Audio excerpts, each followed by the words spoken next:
Welcome into the DNVR Avalanche Podcast. We got AJ and Rudo coming to you live. Big E will be joining us shortly here. It's Mailbag Day. We're going to be answering listener questions, so should be a fun one. We've got some pretty interesting questions, a little bit all over the board here. Plenty of hockey, a bit of something else. We'll see how it all shakes out, but let's start here. First question. And I don't know that we're the right people to answer this question necessarily, but how can we organize this fan base to bring back the Yeti foot logo?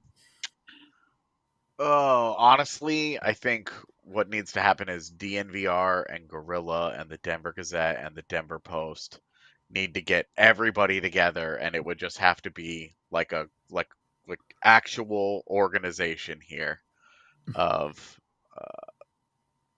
we want it back, and then KSC will ignore all of us at the same time. Instead of all of us individually, all of us at the same time. It'll be great. There'll be a mass ignoring of all of us.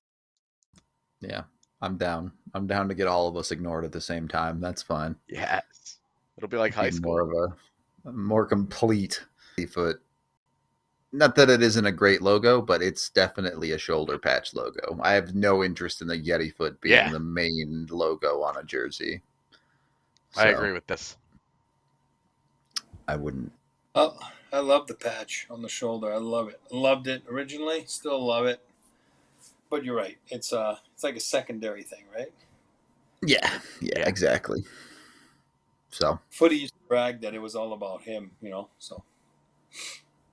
Dude, if they bring it back, do we get Howler back? Is that Howler the rule?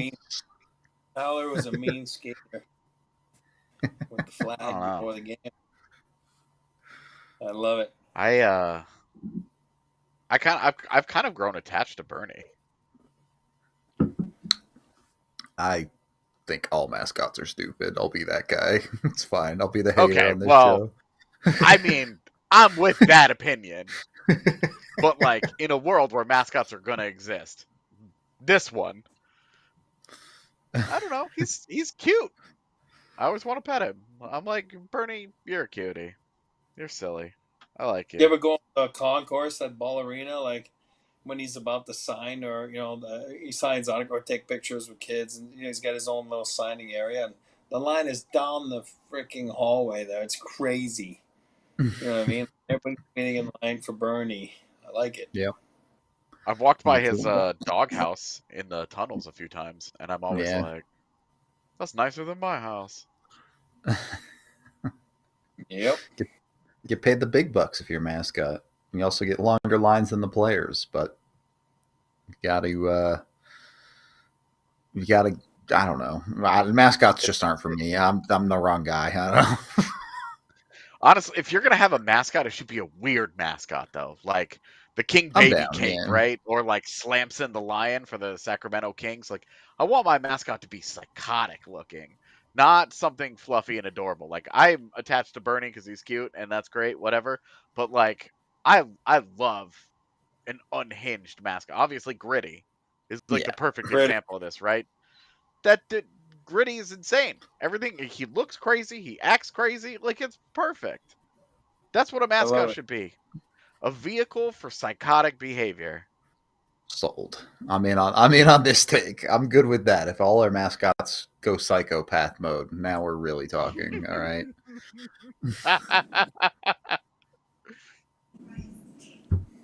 On ice product question.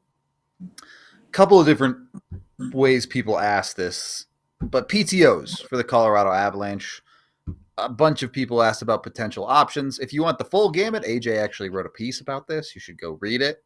Oh. But I don't know, AJ, if you want to give maybe one option, what do you think?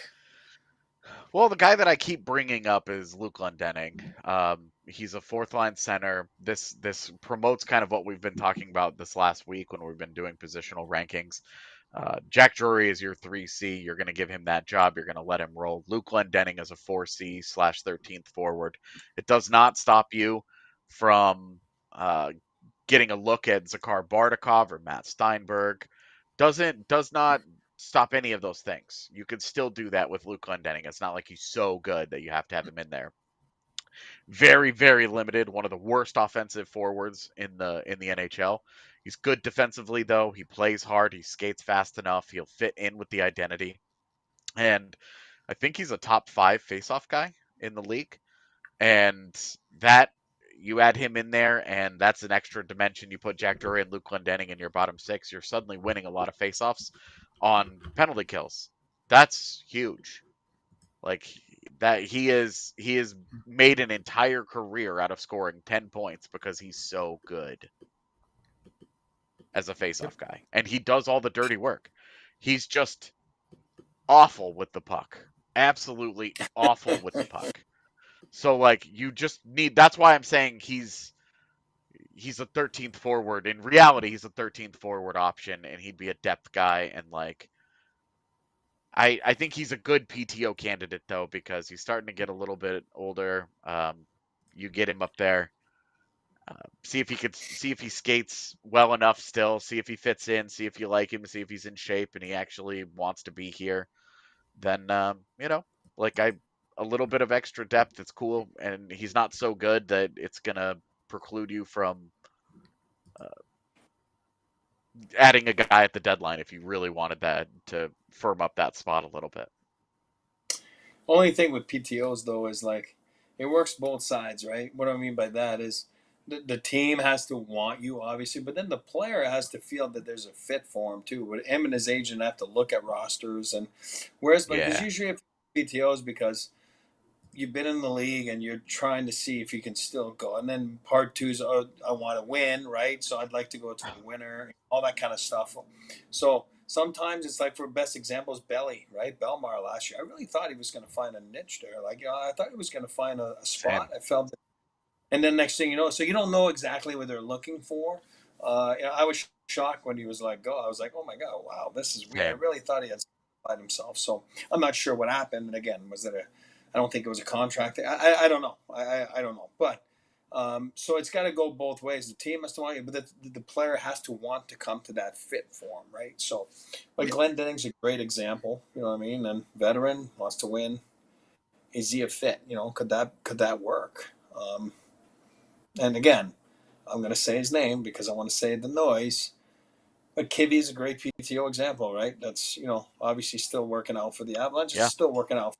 Meow, the cat, right? So, all right. Let me ask you. Well, not me. Multiple people asked about a guy that certainly personally I have zero interest in, but let me gauge your guys' thoughts. Kuznetsov. Should the Avs look at that at all? No. I think given his history and given the struggles that we've seen with Val Nichushkin over the last couple of years, why introduce that? Yeah. Why even bring that into your locker room? Why even bring the chance in there? Nichushkin's had a great summer, his first clean and healthy summer in years, where he just gets to prepare to play. Why bring Evgeny Kuznetsov into your locker room and just introduce that element of unpredictability? For me, that's a hard no. You're trying to build out a stable environment for Nichushkin.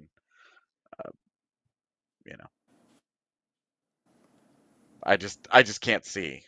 I just can't see how this makes sense. I don't see it either. He might still be able to play. I don't really know, but no. I don't see it. I think it's more distraction more than anything.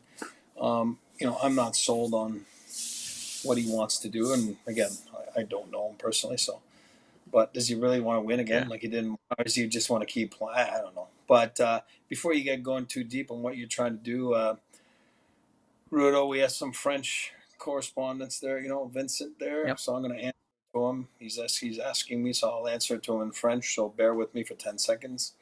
Non, Vincent, mes enfants, ils comprennent tout le français. Ils sont tous capables de l'écrire, mais sont gênés. Ils sont gênés. Ma femme est américaine, puis ils ont vraiment peur de faire rire d'eux autres. Fait que c'est drôle parce qu'ils comprennent tout, mais ils ne parlent pas. Surtout mon plus vieux, il est bon là, dans ça, puis il ne veut rien savoir. T'sais. Fait que, anyway, c'est plate. J'aimerais ça qu'il parle plus que ça, là, mais je suis content que tu écoutes le show, c'est du bon monde sur notre show. All right, back to you, Rudo.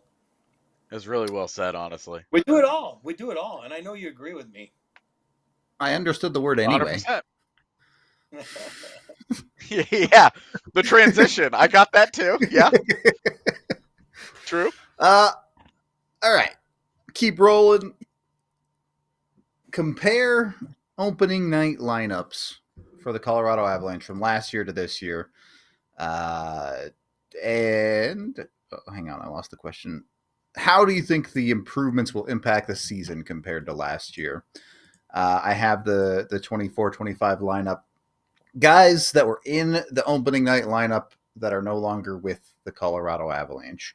Calvin DeHaan, Jonathan Drouin. Ivan was in the opening night lineup. Obviously, he's still here, but will he be in the opening night lineup this year? We'll see. Casey Middlestat, Cal Ritchie, Miles Wood, and then both of the goalies. Both of the goalies. You say it so casually. Yeah. Both of the goalies. Yeah, those are the guys that aren't in the lineup anymore. Obviously, what is going to replace them? Most of this is what has been brought back by Colorado, whether that be Brock Nelson coming back. But they did add Brent Burns and Victor Olofsson. And then Logan O'Connor will be hurt to start the season, so he will not be in the lineup this year either. And then the big thing is Gabe Landeskog is healthy, which there are other questions about, which we'll get to in a second. So, but if you're not the way I was going to say, the way you look at it, the way I look at it is, if you take this year's opening day lineup, obviously minus Logan and things like that, right? Obviously, opening day lineup. And you make him play a game against the opening day lineup of last year, they would kick the bejesus out of him. You know what I mean? So, yeah, they're in way better shape. Last year was tough. It was a tough go, especially with what you said, 92-13. The goaltending situation right there, it's not even comparable. Yeah, but Mackenzie Blackwood, Gabe Landeskog, Valeri Nichushkin, and Arturi Lehkonen being in your opening night lineup is it's a big difference. This is going to help. This is going to help. Brent Burns. And then, you're talking Brent Burns in your top 4, and Brock Nelson is your 2C. Honestly, from your top 6 last year, the only one left is Nathan MacKinnon. Yeah. I mean, from opening night. You're right. Because, Mikko's gone, Necas is in. So you're like, it's just Nathan MacKinnon. 5 of your 6 guys from opening night last year will be different this year. I say this, and that's probably cursing something out in the universe. Please don't do that. Just let them get through camp healthy. But for the moment, they're all healthy. Yeah. Yeah, it's so wildly different. And some spots you can say, okay, is Necas an objectively worse player than Mikko? Probably. Is it by a lot? No, but probably. But on the whole, if you're looking at the opening night rosters, the Avs are ridiculously better. It's not even really a competition going from having Nikolai Kovalenko in your top 6 to having what the Avs organize as a top 6 this year, regardless of how it ends up being organized. And let alone, having a starting goaltender that's not going to post an 870. Well, and if you had Nikolai Kovalenko still on this year's roster, he's a healthy scratch. Yeah, he'd be in the mix for that 12th forward spot, right? But only because LOC is hurt, right? Right. He doesn't play center, so he can't really do that for you. Yeah. I think that's the change that we're looking at, because this is a graphic that we're going to make when we actually have the opening night lineup. Weeks, once we get there, this is coming out. This is going to be a thing that we make. So it's shocking, the difference. Just opening night, obviously some of these guys were still in the organization, but game 1 year to year. It's going to be a shocking difference. And I think when we do our season preview stuff here in a couple of weeks, Rudo, it's going to be a good run up. Like, it's going to be a really important part of our preview of this is why we're buying stock into this year's team a lot, is that they should not be chasing from day one. They're not going to have to fight for their life for the first 25 games of the season. Yeah. Yeah. Should be a little more balanced of a year with any injury luck at all, but we do need to take our first break of the show. So let's make sure we do that and not put any more curses on the Avs. Jump in with the official vehicle of the DNVR Avalanche and the Colorado Avalanche in Toyota. Toyota has, of course, had all sorts of amazing vehicles for generations, including trucks, which have always been part of their DNA. You can go get the Tundra if that's your thing. You can go out and get an SUV like the 4Runner if that's your thing, or you can go out and get a sedan like the Corolla if that's your thing. All different types of vehicles come with 17 different models of all-wheel drive available. You can go with that. I like four-wheel drive, I'm here in Denver when you have to drive in the snow. It's kind of nice. Highly recommend. You can also save a bunch of money on your commute because they have the most low or zero emission vehicles combined, more than any other automaker out there. 16 different hybrid vehicles to choose from, even hybrid trucks. So jump in with Toyota. Make sure you're taking command of the road and on the trail. Get to your local Front Range stores, including AutoNation Toyota, Arapahoe and Centennial, Corwin Toyota, Boulder, Groove Toyota in Littleton, Mountain States Toyota in Denver, Stevenson Toyota East in Aurora, and Stevenson Toyota West in Lakewood.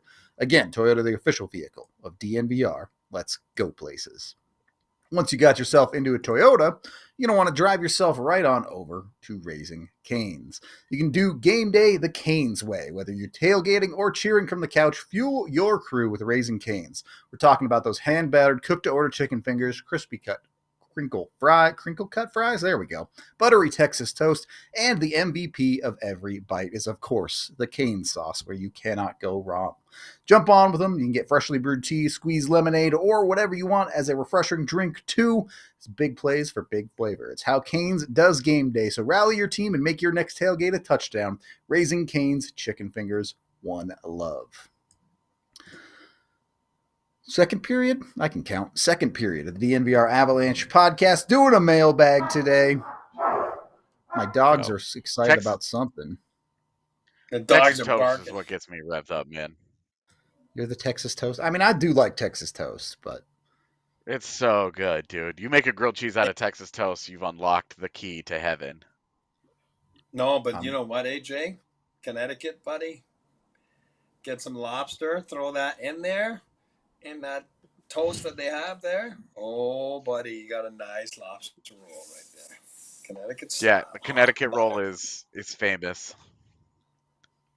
Dude, if you dip it in cane sauce, it doesn't matter. I'd eat rubber. You put anything in cane sauce. Like, yeah. You'd eat rubber.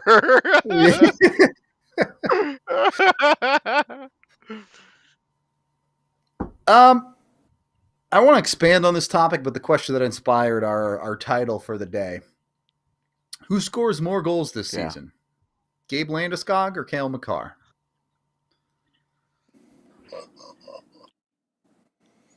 Gabe Landeskog. I'm buying stock that the beast is back, and that Cale Makar is just 30 goals from a defenseman is going to be really hard to do. I'm also going to make this point that I think Gabe is going to steal some goals from Makar because he's going to tip a couple in front that might have otherwise been goals from the point that he's just going to deflect and they're going to go. I think he's going to steal enough there that I think Gabe ends up with the advantage. Yeah, I'm the same way. I do believe Gabe is going to score in bunches this year. I do believe that making that comeback, playing a few games, would have loved to be in longer, but then, a little break and then getting back to it, really getting himself ready to go for that big season. I do believe that he's going to have some dips. That's normal, but I do believe he scores, and not that Cale's not good, but I do believe he scores more than Cale. I'm talking about scoring-wise, goal-scoring-wise. Yeah. So, yeah. Yep. I think it's not an unreasonable ask. How good does it get? We have Stephen Hawking saying 50 to 60 points for Gabe this year. Is that a realistic target? Can he do better? should we lower our expectations? Where are you guys at on Gabe this year? I think some of this is going to depend on how quickly he takes Lekkonen's job next to Nathan MacKinnon, because if he steals Lecky's spot on that left wing next to MacKinnon and Necas, 60 points should be in the rearview mirror. It should be 70, 80. Okay. And that's ambitious, obviously. That's we're pushing point per game territory, but when you're playing next to MacKinnon, and you're as smart as a player as he is, and you've got Marty Necas on the other wing, I just think you're gonna have the puck all the time, and those guys are gonna be able to get it through the neutral zone. You can just go to work in front of the net, go to work around the net in general. I think 50 points would probably be a disappointment for me, just because I'm buying stock. That might be unfair. He hasn't played a regular season in 3 years. It might be unfair of me to just be like 60 points plus, please. But he's making $7 million. He's got to produce. Yeah, I do believe he hit 60. So that's just what I think. I feel good knowing where he's at, looking at him, and seeing him in playoffs, and so I feel good where he's at. I do believe he gets back on track, and I'm not saying he's going to get 100 points. That's not what I'm saying, but I think 60 is not unreasonable. Okay, so pretty optimistic sounding for Landy this year, given the right opportunity. Yeah. Obviously, things are going to have to break the Avs' way in a lot of ways, health being one of them. But from everything we've seen, it certainly seems like Landy is pretty much 100% when it comes to health. So hope for the best there. We have one non-hockey related question. You're in trouble on this one. AJ, you can answer this one better, maybe. You have to survive in a horror game. Which do you choose between a Silent Hill game, a Resident Evil game, or Dying Light? You're right. Okay, E, hold on. So you've got psychological horror, zombies, or zombies. Oh, I don't like zombies. I think I'm choosing Dying Light because I'm going to be a parkour master. Also, just don't go outside at night. That was the whole thing in that game, right? Is if you wanted extra XP and you wanted to boost your level, you went outside at night. I used to go outside at night all the time because I was like, this isn't my real life. It's fine. I can die a bunch. But yeah, I think I'm going with Dying Light because I would be. What was his name? Kyle Crane? I think was his name. Yeah, sounds right. Yeah. Although it did kind of suck having to. It felt very Animal Crossing at times where I was like, I'm just doing errands for everybody. I'm just getting sucked into everybody else's nonsense. Walk this and across the bridge for me, thanks. Yeah. Seriously, I'm like parkouring my way through zombies so that I can deliver mail. Like, this kind of sucks. But you stay in shape. It'd be cool to be in a shape that's not blob. And having parkour ability would be cool, and guns. So I think I'm going with Dying Light. I would go Silent Hill just because if you don't apply horror movie logic to your life, you'll be fine. Like, don't walk through the obviously cursed door. Don't go into the city that has bats constantly flying out of it and there's weird looking people in there. All right. Like, stay out of the clearly haunted zones and you won't get screwed over in Silent Hill. Avoid the giant crack in the ground that is constantly emanating nonsense where you're like, just don't go over don't there. Go there. Yeah. I mean, this is fair enough. Tiff, which one would you pick? Five Nights at Freddy's. Oh, I like that. I bet E would crush at Five Nights at Freddy's.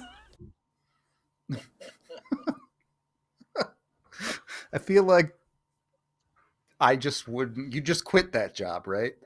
If you survived the first night, you'd be like, I ain't sitting here watching animatronics try to kill me. I'm out. I'd quit. Exactly. It would be one night at Freddy's. That would be it for me. Wasn't Five Nights in Freddy's inspired by like a horrible thing that happened in Colorado? Allegedly. The the Nathan pizza Dunlap place shooting. Yeah. Okay. Right. Just to bring everybody down. Yeah, great. Love that for us. Sliding back into hockey.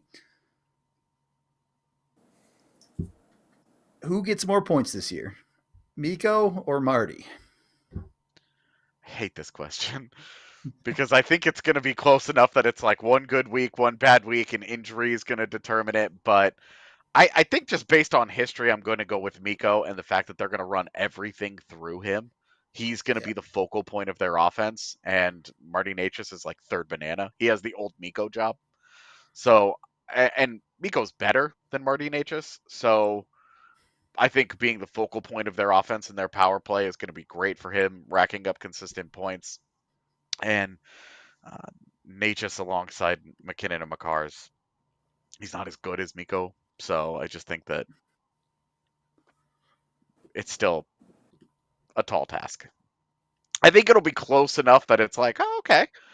But I don't know how to not buy stock into Mikko Rantanen being very, very productive because that's all he's ever been. Yeah, Mikko's done it, right? He's popped off.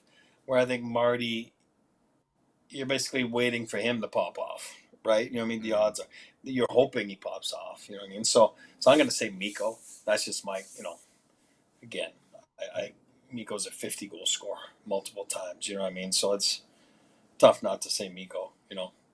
Feelings aside. You know what I mean? Look, I think the easiest world for Marty to be able to outscore Mikko is he's got to stay healthy, and Mikko gets dinged up for like 15 games. Yeah.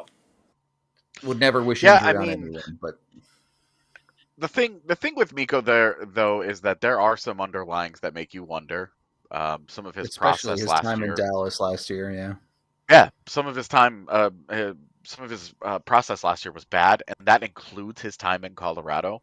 He was the worst 5v5 player that he had been in like 4 or 5 seasons, and that's in Colorado, that's in Carolina, that's in Dallas. He had two 5v5 points combined. He had one each in Carolina and Dallas.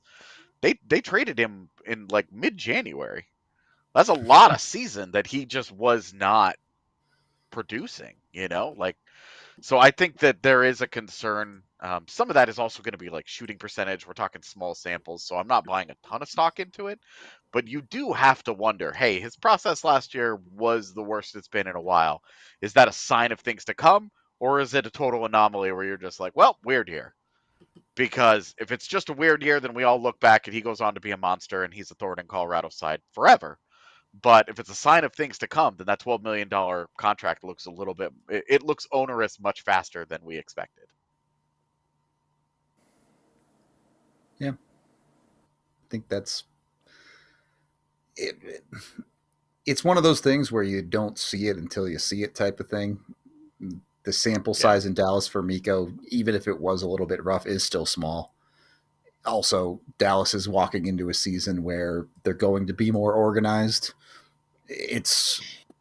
I'm sure you can talk to this, where when you get traded mid-season, you kind of show up on that team and you just play instinct hockey, right? It takes a while to get integrated into a different system, especially for someone like Mikko, who had played for exactly one coach.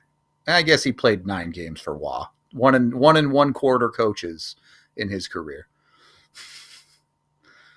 Yeah, where it is a little complicated is more like, especially if you're married and have kids, you know what I mean? Like, it's all the side things, you know what I mean? Like, besides the hockey, So I do believe once you get traded halfway through it, there's a big difference when you're settled in the year after and you know your surroundings. And listen, it's like anything else, right? Think of it as like puberty or whatever, you know what I mean? Some kids hit it earlier than others, and some kids adapt quicker than others, you know what I mean? So it's the same thing as an NHL player. Some guys don't react well to change. They don't. And, they don't adapt quick. They don't, AJ is one good guy right there, good example. So they don't do well with change, I mean? It doesn't mean that it's bad. It's just, it takes time. So, Yeah, there can be, you can see sometimes a big difference in guys, and now they're settled in and they're not doing this long distance stuff on their personal stuff. If their wife or kids are not with them, or, because a lot of times it's like you get traded, you just go in the hotel and then you'll finish the year that way. And then, you'll figure it out after, right? Just because the team's going on a long road trip and then it's a Olympic break or winter break or whatever it is, right? There's always something. So, yeah, it does make a big difference. All right. We got to take our second break of the show, but it did get traded twice. It did happen.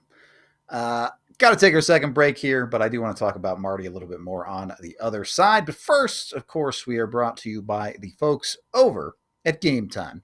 You can go get your tickets through Game Time. Join over 15 million people that use Game Time to get their tickets. Obviously, the NFL is back. You can jump in. By the way, I've never seen an NFL game get a weather delay before. That was a first for me. Don't go sit in a weather delay, though. Make sure you get the good tickets. You can get seatings under the awning so you're not getting rained on when it comes to Game Time. And when you sign up with Game Time with code DNVR, you get $20 off your first purchase in the app. Of course, terms apply, but there's tons of ways to save on tickets, whether it's their section selector, last-minute ticket deals, or you can just use the Game Time Picks feature. Whatever tickets you search for, they'll show you the best tickets for the best prices based on your parameters. So make sure you jump in with Game Time. Take the guesswork out of buying NFL tickets with the Game Time app. You can download it today, create an account, and again, use that DNVR code to get $20 off your first purchase.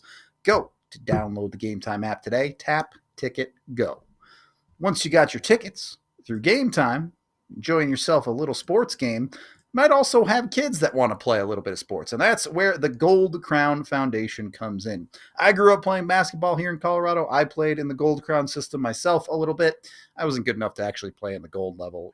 I was playing like Silver Crown and Bronze Crown and weak stuff, but it's still awesome to play there. They also have club teams at the elite level and at the open level, so they have basketball available for everyone. They also do girls flag football and other sports too. So you can jump in. You get to play in super nice gyms, including at the high school level for kids to 4th through 8th grade, but they also have their own Gold Crown Field House, which is an awesome building to play in as well. So it's just an overall great system. Highly recommend if you've got kids to have them go try out for Gold Crown and have a great time. Now's the time to find a team in your area. Tryout pages are on the Gold Crown website, or you can check it out with your local school. Learn more and sign up by scanning the QR code on screen right over here, or you can go to goldcrownfoundation.com to get signed up. Third period, the DNVR Avalanche Podcast, sticking on Necas. We had multiple people asking what a realistic trade return might look like for Marty. People have mentioned a number of different options. Someone mentioned Tage Thompson. Someone mentioned the Anaheim Ducks. I'm assuming guys like Mason McTavish are in that conversation. I think the most realistic option at this point is that they just sign him and he doesn't get traded, but I'm open to hear what you guys think about potential trade value. How about just for Adrian Kempe straight up?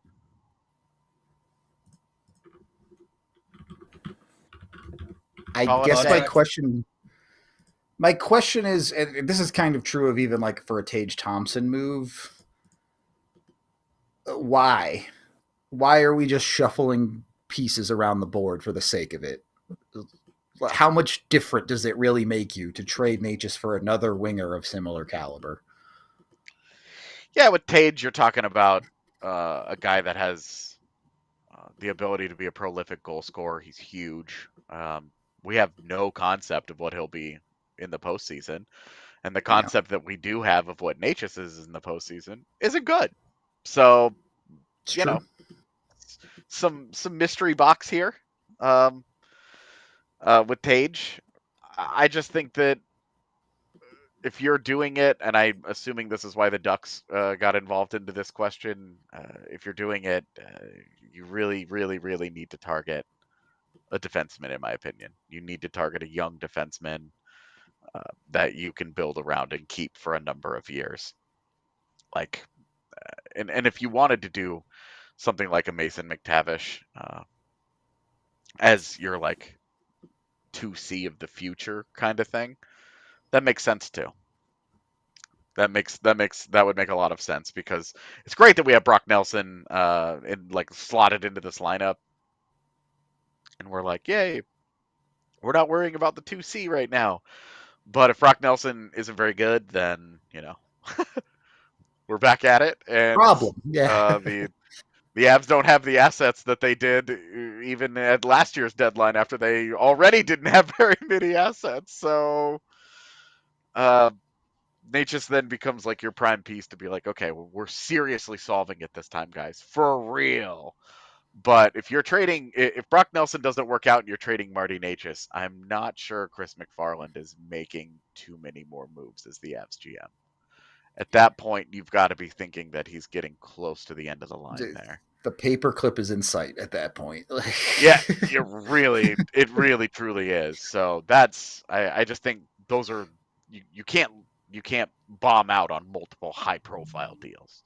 You have to get those right. And credit to him for being decisive last year and being willing to make big decisions, and then found a way to keep Brock Nelson going into free agency. Like, I think he deserves a lot of credit for a lot of this, but he's got to bring it home. Like, he's got to put the bow on this thing. And a Necas deal is going to be tough to win. The Mikko deal, tough to win. Right now, you don't feel very good about it. He eliminated you in the postseason. He went full double middle finger on your whole franchise. Like, it was that was a moment for everybody. So I think I just think this it's trying to find a return that makes sense is really like, it's tough. Yeah. Yeah, it's a really tough conversation to have.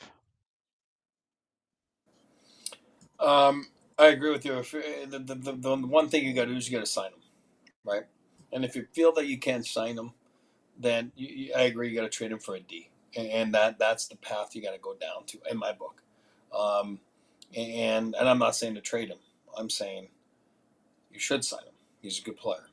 Again, I don't know the ins and outs. I have no idea where this is going. You know what I mean? Only them, Yeah. Right?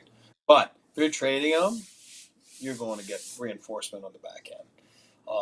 And that's what I would do. But who knows? For me, I'd just sign him and case close and move on, right? But we talked about it yesterday. A little bit of a logjam. Guys are waiting in all those groups. Whatever, free agents are signing, waiting to see the McDavid effect and percentages and all the above. So we'll see what happens.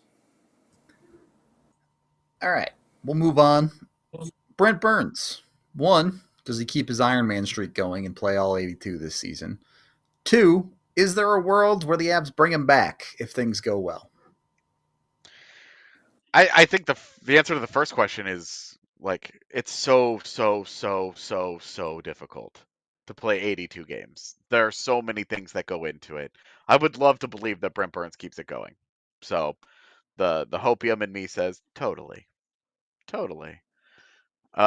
If it does go well, could they bring him back? Also, totally. Like, if it goes well, why wouldn't you be interested in bringing him back? If you're not looking at him and going, oh, he's clearly at the end here. Oh, the numbers that he produced in Carolina were an anomaly at the end. That the power play production that absolutely cratered in a comical manner was a mirage, and he can produce at 5v5, and he was an important part of our group, and he did help us defensively. Like, if all those things happen, if he's the Brent Burns we think he's going to be, just a solid second pairing player, why wouldn't you? If he's interested in it, like, it makes all the sense in the world to continue to invest in that relationship. The only thing I would say is it's just not something I'm thinking about until we see what it looks like. I'm not going to jump ahead to that point yet. Yeah. It's obviously a prove it. He's got to do that. Yeah. He's got to stay healthy, and then he's got to play well. And if he does those things, then yeah, the conversation about bringing him back should happen. But those things have to happen first. Yep. When you're a specimen, everybody's a specimen. I think it comes down to, are you ready mentally to go through another season? I think it's going to be season by season now. I think he's going to sit on every summer and sit with his wife and, okay, am I mentally ready to keep going? You know what I mean? For the preparation and, what it takes to play a game, let alone a season in the National Hockey League. So I think that's where he's going to be at, because I think he is a specimen. He's a freak of nature. You know what I mean? So I think physically he will be ready. Now it becomes more mental. Like, all right, am I ready to do this again? You know what I mean? So, we'll see. He certainly puts the work in off ice and things like that. E, what was your favorite hockey stick brand when you were a pro? But, like, I'm older, and I got to be honest with you, like, most success I had out of those Canadians. They were called Canadians. Then they got bought by Coho, a Titan, Jofa company, and then they ceased to exist. Then I switched to Bauer. You know what I mean? Bauer had that brand back then. And everybody was using Eastons, right? You know what I mean? The two-piece Eastons, and I was a Bauer guy.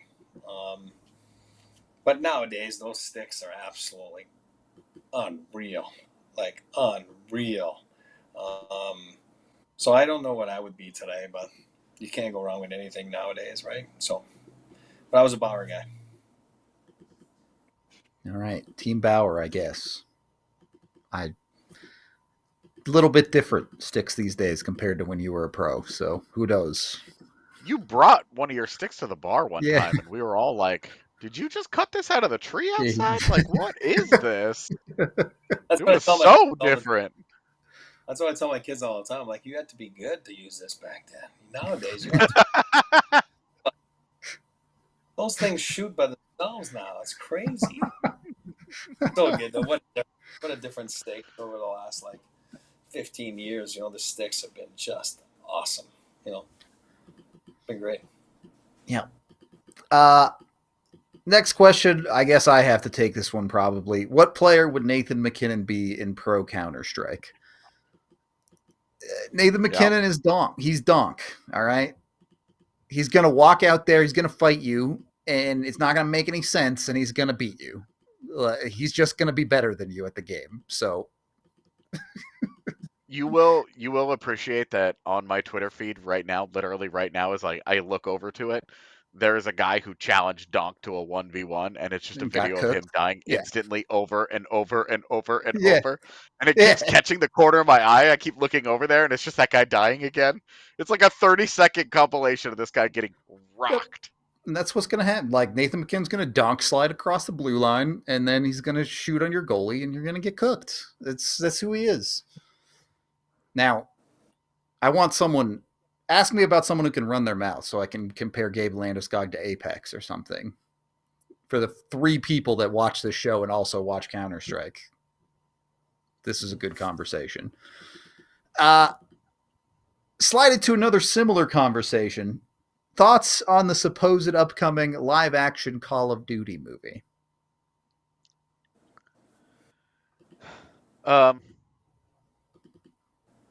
Dope.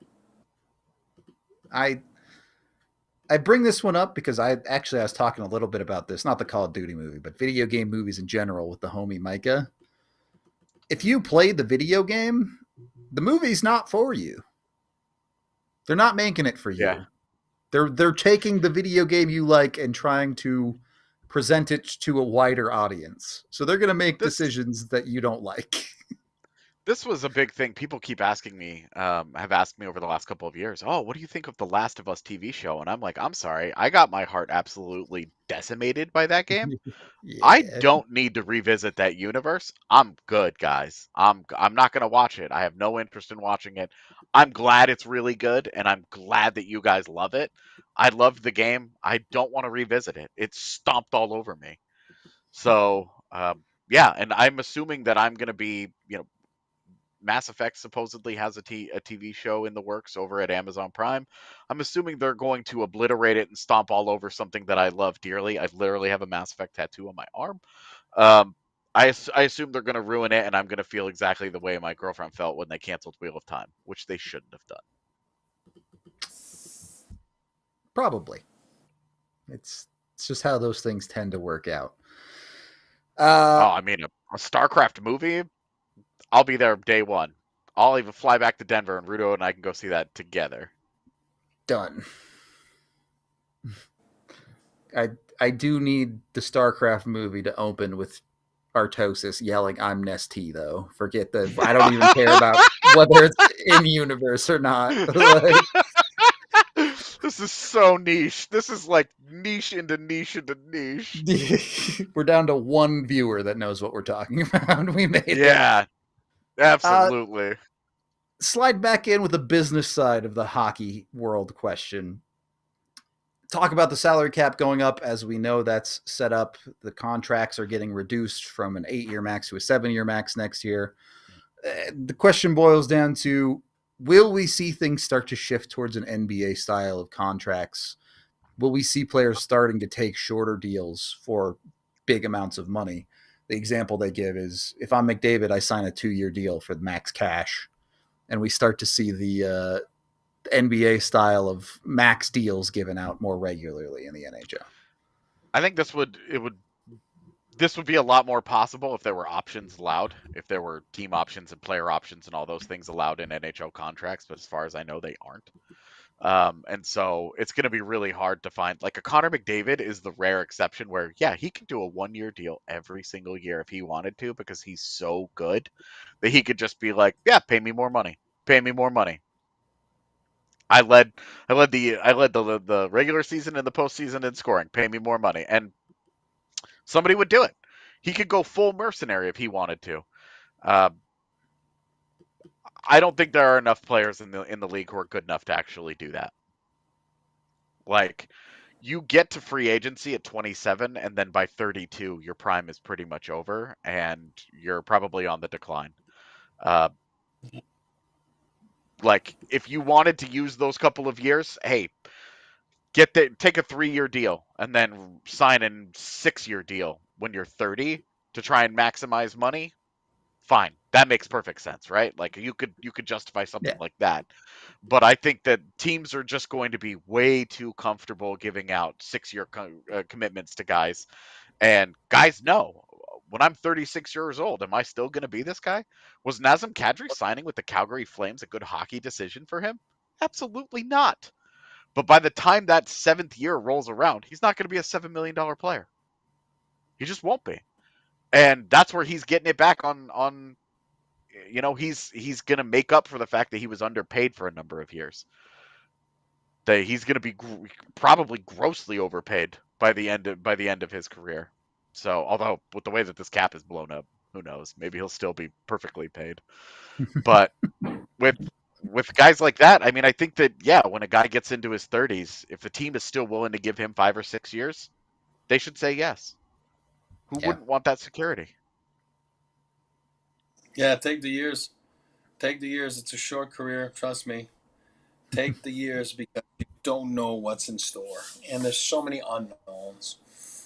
And the NHL is not at 20, 25 million bucks a year. You know what I mean? Like, or 30, whatever it is in the NBA. Like, I don't even know. What is it, 30, 40? Some guys make. For the biggest dudes, 40, yeah. So, yeah, sure. Well, why wouldn't you take a 2-year deal? Like, whatever. You know what I mean?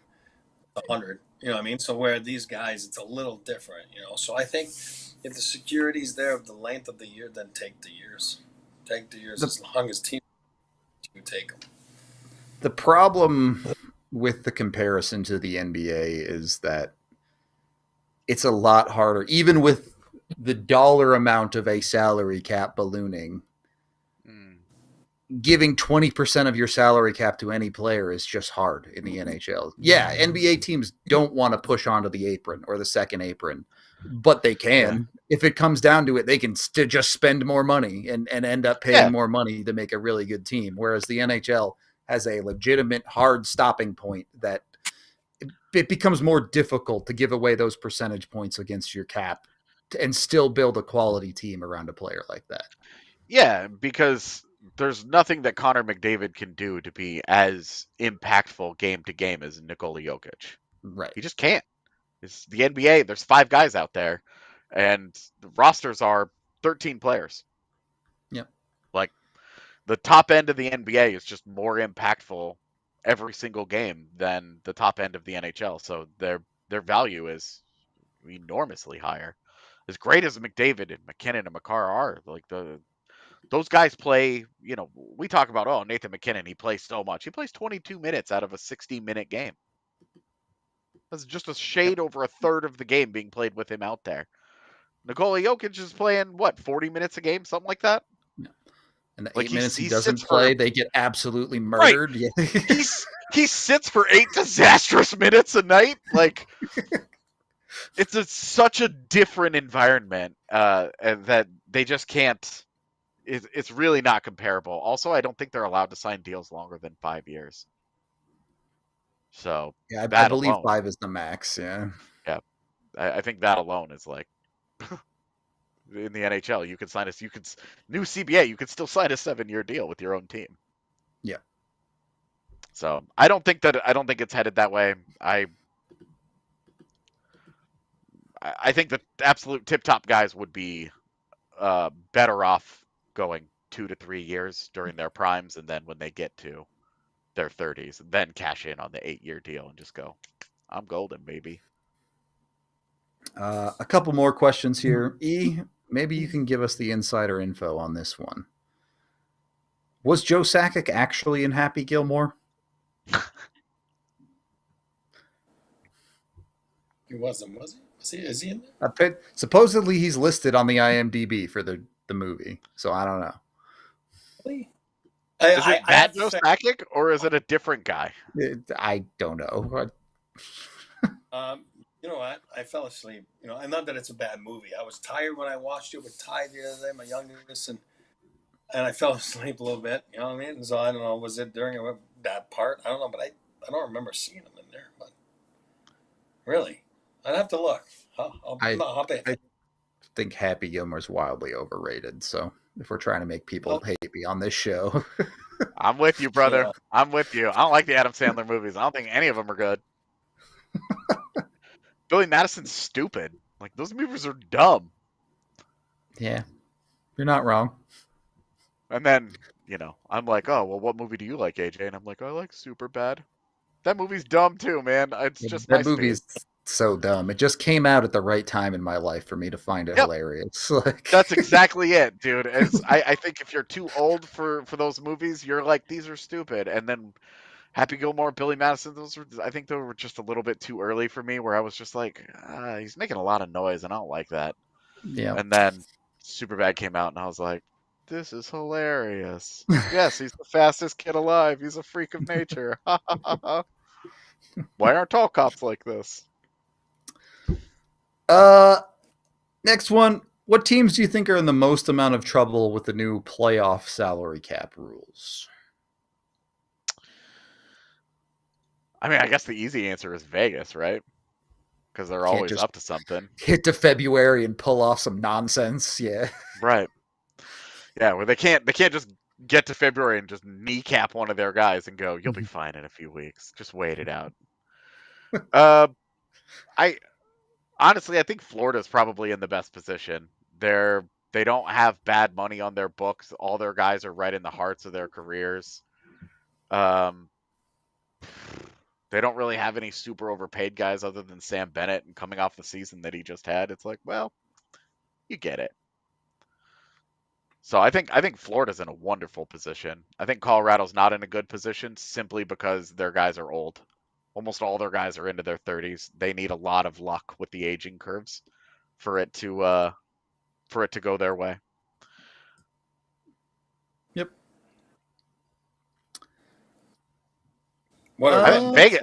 Vegas is pretty similar too, honestly. Like, yeah, I would agree. Hurdle's 31, Mark Stone's 33, William Karlsson's 32. Like, they need a little bit of luck too. Yeah. Anyway. All right, a couple from the live chat here. Any chances NHL clubs will have fan sections in arenas where fans sing, chant, etc., like they do in Europe? The Avs technically have Mount Loud, and there are, I know, some other stadiums that technically like have those sections. It's just not really a thing in North American hockey the way it is in Europe, or the way it is in like soccer culture. I don't see that changing all that much, to be honest. Do what they did at the Clippers arena, where they installed all the sensors so that they could tell which section is the loudest, and then like after the first period, they would go out and they'd be like, "Hey, you've been the loudest." They would give that section a bunch of free stuff. Give people a reason to get hype other than just the game, because if it's just the game, people like me are going to go to the game and I'm going to be like, "I'm locked in. Stop talking to me."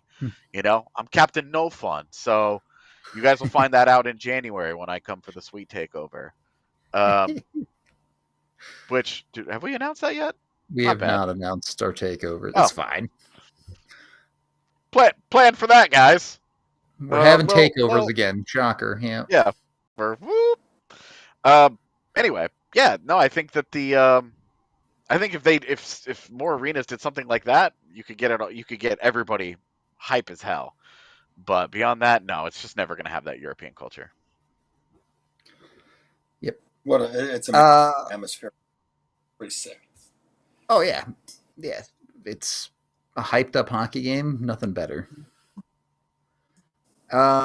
Is Jack Roslovic signed with anyone yet? Nope. He is still out there. No. Starting to get close. I mean, training camp's open in 2 weeks. Like 2 weeks from today, we'll be at the rink. Yep. Covering main camp. Like he's got to get a deal and head somewhere soon here. It's got to happen in the next week, right? You would think so. I mean, would he really let it drag all the way into training camp? I don't know. That seems crazy to me. Yeah, agree. At that point, you lost, man. Like, take a job before there are no jobs left. I don't like that. I just don't. Yeah. You don't like not having a job? Yeah, I don't like guys waiting like that. You know what I mean? Like, at some point, like, if there is something out there, which I believe there is, right? But you got to stop. Surely he's got offers. Yeah. Yeah. Definitely. I mean, frankly, yeah. If he would take a 1 year, $2 million, Colorado should at least be involved. You got to talk about it. Yeah. I'm not even like a super pro Roslovic guy, but at that point, you have to have a conversation. It's just value. Yeah. Yeah. Big E, you played with Esa Tikkanen, if I remember. How was the Tiki talking? Was it really so hard to understand? Well, 2 things. I never played with him, but he played everywhere, and I played against him my whole career. But this guy was a legend. You talk about a playoff guy, like in the winter playoffs, he was amazing. But yeah, TikTok, nobody could understand him. It's not English, it's not Finnish, it's TikTok. Compare that to the Avalanche a little bit, and he's a good buddy of mine, so I'm not making fun of him. But we had Corby, same thing, not English, not French, just Corby language. You know what I mean? And everybody was like, "What is he talking about?" So TikTok was hard to understand, yes, but compare that to the Avalanche. Corby had the title. Rene Corbett. Yeah.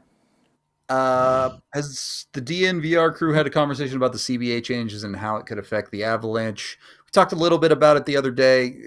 Realistically, at least the stuff that is getting enacted for this year really shouldn't make that much difference for the Avs. This is the first year in a long time they're actually properly within the salary cap and accruing salary cap because Landeskog is healthy. So they're going to have cap space regardless. Sure, they can't do something crazy like we were talking about with Vegas where they throw someone on LTIR and pick up a bunch of cash at the deadline because of the playoff cap. But realistically, the Avs are in a perfectly fine spot with the CBA changes. Yeah, it doesn't really touch on them too much. And the big change of dropping the contract length does not take effect till September 16th of next year. So both Necas and Makar's new deals still can be, if they wanted, they can still offer each guy the 8th year. Necas obviously up until July 1st, and then Makar starting. They can offer him the 8th year from July 1st to September 16th, which is going to open up a really weird negotiating window. Yeah, where next year, this time next year, we might be seeing some big guys, big name extensions popping in for some of those organizations where they're like, we got to get our 8th year where we can. Yeah, exactly. We are into overtime now for the podcast. We appreciate everyone hanging around. The conversation continues online at thednvr.com. A couple more questions here. Expectations for Ivan this year. Let's start with making the team, man. there's a lot of dudes going to be in that camp battle. Yeah, I want to see. I'm just gonna immediately assume he does not make the team right out of camp. I know that they really want to give Bardakov a look, and a big thing when Russian guys come over, they don't come over to play in the AHL. A lot of those guys have out clauses in their deals, so everybody wants to see what he can do in the NHL. That really hurts a guy like Ivan. I want to see him. He did not have a very good transition back to the AHL when they sent him down last year. So I want to see him find the game that he had the year before and get back into that groove as a solid AHL player. If he does that, he's putting himself in great position to be one of the top call-up options for them. So that's really what he should be focusing on this year. And look, if he has a great camp and he just wins a spot from somebody, great. That means that he blew you away and he made you make that decision. That rocks. You'd love that. But no. Yeah. Same question about Brindley, too. Go ahead, E. No, I was going to say, I see something about Del Leche there. You know what I mean? Like, here's what I'll say. Del Leche, a.k.a. Duce De Leche. Here's my take on it. No offense to Jeremy Hansel. From what I've seen of him and what I've seen of Del Leche is a better prospect. It's not even close, if we're being honest about it. Yeah, it's That's really my not. point. It's a different type. It's a different type of prospect. I'm looking forward to seeing Duce De Leche this year. I am. I do believe that was a sneaky good pick. Nothing against Hansel. This is a different type, different level prospect. Yeah, agree fully. I have big time hype on Del Leche. Mostly, I mean, relative to like he's their top pick. Like, yeah, I'm like, maybe he becomes Sam Malinsky someday. You know, like not. I say big time hype. Like I'm buying stock there. He's an arrow up guy for me. Where I watched a lot of his time at UMass last year. Really, really, really impressed with the way that he plays, and it's the type of guy that the Avs have been able to develop and get NHLers from this archetype. It's like the one archetype that they've continued to find success with over the last decade. So, not to spoil anything, but we will have our prospect pyramid next week, and Del Leche is going to be reasonably high on that thing, I think. Yeah. That's going to be tough because there's going to be guys at the top of that pyramid where you're like, I mean, like, he could be like a bottom sixer. Yeah. And he's in like tier 2. That like top triangle of the pyramid's going to be blank. No one's going to like the number one prospect is in tier 2 for me, but that's a conversation for next week. Yeah. Anyway, we are wrapping up. Somebody did ask about Gavin Brindley, and I think we're going to talk a lot more about Gavin Brindley next week in the lead up because he's taking part in the rookie face-off stuff. Yep. So we'll have a lot more on Brindley, but expectations are have a good pro year. Mm-hmm. He didn't have a very good pro debut. He was really young for the AHL. When you're really young and really small, it's a tough combination. So there were some growing pains there, but he uses his elite compete level. He'll find some fans in the Avalanche organization and certainly the coaching staff. I think Jared Bednar's going to love the guy. He's a worker bee that just brings the lunch pail every single day, and I think that's going to appeal to the Avs quite a bit as they look for reinforcements in their bottom 6 when injuries crop up this year. Brindley has played exactly 0 seconds in the Avalanche organization, right? So it's a step-by-step. Yeah. He's going to go to this rookie face-off. Pop there. Get yourself noticed. That puts you on the list for camp. Have a good camp. Get yourself noticed. That puts you on the list for call-up or, whatever you want to call it. Maybe you're the 14th forward or something. But it's one step at a time to see what the Avs have there. It's not – I don't think he's necessarily on the accelerated path, but I also don't think he's buried. Yeah. He's got to show a little something in the organization first, definitely. All right. We good? Yep. Cool. Solid. All right. We're going to get out of here for today. We will be off Monday because guess what? A hockey game gets played next weekend. Yes, it may be a rookie face-off game, but we'll have a post game to do next weekend. It should be fun. out for this week, though. We appreciate everyone hanging out. It's good to see people starting to come back in. I know it's still early September, but seeing a lot of familiar faces in the chat and stuff. Consider becoming a part of the supporters crew that gets you all the good stuff in chat, like emojis, and it helps support us. There you go. Jump in with the supporters club. Get the Dr. Dubs emote. But enough of you sign up, we get more emotes too. So we can be spamming Marty Party in the chat and things like that. But that's it for today. We appreciate y'all. We will be back on Tuesday. This has been the DNVR Avalanche Podcast, and we'll see you on the next one. We all silly like the mayor.